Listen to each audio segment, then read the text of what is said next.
कौन आते हैं पोलार रीजन में। ठीक है, polar regions are extremely cold regions. यहाँ पे बहुत ज़्यादा ठंड होती है, पूरा का पूरा एरिया बर्फ़ से ढका होता है। ठीक है, polar bears live in polar region. यहाँ पे कौन रहते हैं, ये पोलार बियर रहते हैं। So they adapt themselves to live there. ठीक है, इसलिए वो अपने आप को वहाँ रहने के लिए अडेप्ट कर पाते हैं। कैसे करते हैं, पेंगुइन्स है water proof feather and thick layer of fat under the skin to regulate their body temperature due to which they are able to survive in polar region. ये जो पेंगुइन्स होते हैं, ठीक है, उनके जो फेदर होते हैं वो वाटर प्रूफ होते हैं। ठीक है, और उनके स्किन के अंदर एक फ़ैट की थिक लेयर होती है, बहुत मोटी सी लेयर होती है। ठीक है, जिससे बहुत ज़्यादा ठंड में भी वो अपना बॉडी टेम्परेचर रेगुलेट कर पाते हैं। ठीक है, ताकि वो वहाँ पे सर्वाइव कर पाएँ। Also they live together in groups to keep them warm. और ये ग्रुप में रहते हैं। ठीक है, झुंड में रहने से क्या होता है कि ज़्यादा गर्मी होती है। ठीक है, इसलिए ये ग्रुप में रहते हैं। Now aquatic habitat. The organisms that live in water are called aquatic organisms and their habitats are called aquatic habitat। ठीक है, ऐसे ऑर्गेनिज्म जो कहाँ रहते हैं, वाटर में रहते हैं। ठीक है, अंडर वाटर रहते हैं, उन्हें एक्वेटिक ऑर्गेनिज्म कहते हैं और उनके हैबिटेट को क्या कहते हैं, aquatic habitat. For example fish, shark, whales, lotus plants are aquatic organisms. ठीक है, एग्जाम्पल क्या क्या है, fish, shark, whales, lotus plant. ठीक है, ocean, ponds, lakes and rivers are aquatic habitat. कौन कौन से एक्वेटिक हैबिटेट हो सकते हैं, ocean, ponds, lakes and rivers. ठीक है, तो सबसे पहले देखते हैं ओशंस, जिसको हम मरीन हैबिटेट भी बोलते हैं। ठीक है, ocean has salt water. Ocean का जो वाटर होता है वो कैसा होता है, सॉल्टी होता है। ठीक है, various types of whales, sea turtle, fishes, prawns and sea weeds are example of marine habitat. यहाँ पे कौन कौन रहते हैं, whales, sea turtle, fish, prawn, sea weeds. ठीक है, animals living in water show the following adaptation. अब जो एनिमल पानी में रहते हैं उसमें कौन कौन से अडेप्टेशंस हमको देखने को मिलते हैं। The body of many animal living in water is streamlined. ठीक है, which help to overcome the resistance due to water and enable them to swim fast. यहाँ पे जो एनिमल होते हैं, वाटर एनिमल, उनकी बॉडी कैसी होती है, स्ट्रीमलाइन, मतलब कुछ इस तरह की होती, बोट के शेप की। ठीक है, मतलब दोनों किनारों से चपटी होती है, जैसे चपटी होती है और बीच में मोटी। ठीक है, इससे क्या होता है कि पानी में जब ये जाते हैं, तैरते हैं, तो पानी को इजीली काट देते हैं। ठीक है, काट के आगे बढ़ पाते हैं, मतलब इनको स्विम करने में इजी हो जाता है। ठीक है, ऐसा शेप होने से, इसलिए देखना जो बोट का शेप होता है वो भी ऐसा होता है, ताकि ये जो एज है वो जल्दी जल्दी पानी को काटता है और बोट आगे बढ़ती जाती है।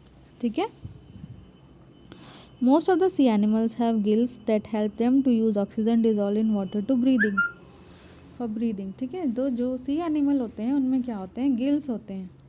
ठीक है, जिससे पानी में जो ऑक्सीजन घुली हुई होती है उससे वो ब्रीथ कर पाते हैं। ठीक है,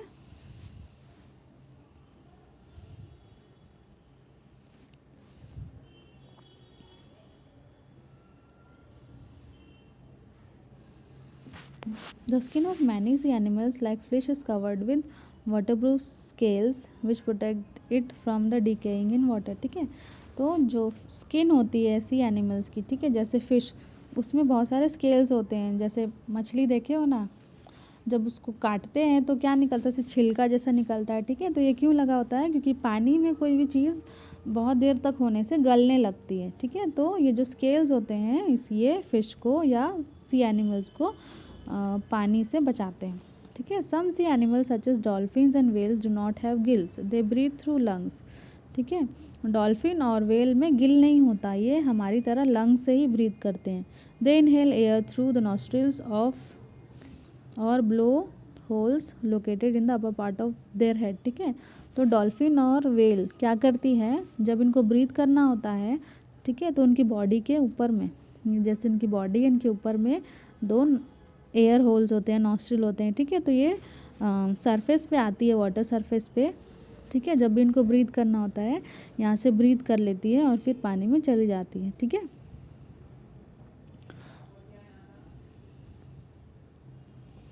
when they swim near the surface of water. ठीक है, after breathing in air they close the nostril with flap and dive in water. सांस लेने के बाद ये वापस इस नॉस्ट्रिल को बंद कर देती हैं अपने फ्लैप से और अंदर चली जाती हैं। They can stay inside a water for a long time without breathing. उसके बाद वो बहुत लंबे टाइम तक बिना ब्रीदिंग के रह सकती है, ठीक है। फिर वो थोड़ी देर के बाद सरफेस पे आती है और ब्रीथ करती है, ठीक है। So the presence of nostril in an is an adaptations for the breathing in dolphin and whales, ठीक है। तो ये जो नॉस्ट्रिल है, ठीक है, ये भी क्या है, एडेप्टेशन है, किसमें, डॉल्फिन और व्हेल में, किसके लिए, ब्रीदिंग के लिए, ठीक है। आप लोगों ने टीवी वगैरह में देखा भी होगा, जब व्हेल आती है तो एकदम बहुत बड़ा सा, ठीक है, बहुत हाइट का पानी का फवारा छोड़ती है, ठीक है। ये क्यों छोड़ती है, जब वो अंदर जाके इनहेल करके अंदर जाती है, फिर बाहर आती है एक्सहेल करने के लिए, सांस छोड़ने के लिए, ब्रीद आउट करने के लिए। तो जब वो ब्रीद आउट करती है ना, तो इतनी ज़ोर से करती है कि वही जो पानी है जो वो स्प्रे जैसा ऊपर उठ जाता है, ठीक है। फिर वो ब्रीद इन करके फिर अंदर चली जाती है। Now ponds, lakes and river, ठीक है, जिसको हम फ्रेश वाटर हैबिटेट भी बोलते हैं। फ्रेश वाटर मतलब नॉर्मल जो water, ponds, lakes and rivers are fresh water aquatic habitat, ठीक है, जो हम पी सकते हैं पानी। सॉल्ट वाटर तो हम पी नहीं सकते, ठीक है। A large variety of aquatic plant grow in ponds, lakes and rivers, ठीक है। तो फ्रेश वाटर में बहुत सारे अलग अलग वेराइटी किसके, प्लांट और एनिमल के हमको मिलते हैं। In aquatic plants root are much reduced in size, ठीक है। एक्वेटिक प्लांट के जो रूट्स होते हैं वो बहुत छोटे होते हैं। To hold the plant at its place is the main function of the root, ठीक है। और उनका काम सिर्फ क्या रहता है, प्लांट को अपनी जगह में बस खड़ा रखना, ठीक है। जैसे देखो लोटस प्लांट, ठीक है, बस खड़े रखते हैं ये, क्योंकि पानी में क्या है, पानी जो है कंटिन्यू फ्लो होता रहता है, ठीक है। तो पानी के साथ साथ अगर ये फ्लो होते रहेंगे तो ये एक जगह से दूसरी जगह चली जाएंगे या सरवाइव नहीं कर पाएंगे, ठीक है। इसलिए रूट्स इनको एक जगह स्टैंड करके रखते हैं। Stems are long, hollow and light, ठीक है। जो स्टेम्स होती है वो बहुत लंबी होती है, हॉलो होती है मतलब बीच से खोखली होती है, और बहुत हल्की होती है, ठीक है। 3 common types of aquatic plants are, कौन कौन से 3 एक्वेटिक प्लांट हैं, फ्री फ्लोटिंग प्लांट, ठीक है, this plants float freely on water. ये देखो, ये जो प्लांट होते हैं वो वाटर में फ्रीली फ्लोट करते रहते हैं, ठीक है, जैसे हाइसिंथ और वाटर लेटस, ठीक है। देखो पानी के ऊपर ये रहते हैं। दूसरा पार्टली सबमर्ज्ड प्लांट, ठीक है, ये पूरा ऊपर ही रहते हैं। दूसरा पार्टली सबमर्ज्ड मतलब root of this plants are fixed in the soil at the bottom of the ponds, ठीक है। लेक्स एंड रिवर्स, तो इन प्लांट के रूट क्या होते हैं, पानी के अंदर जो मिट्टी होती है उसमें रहते हैं, ठीक है।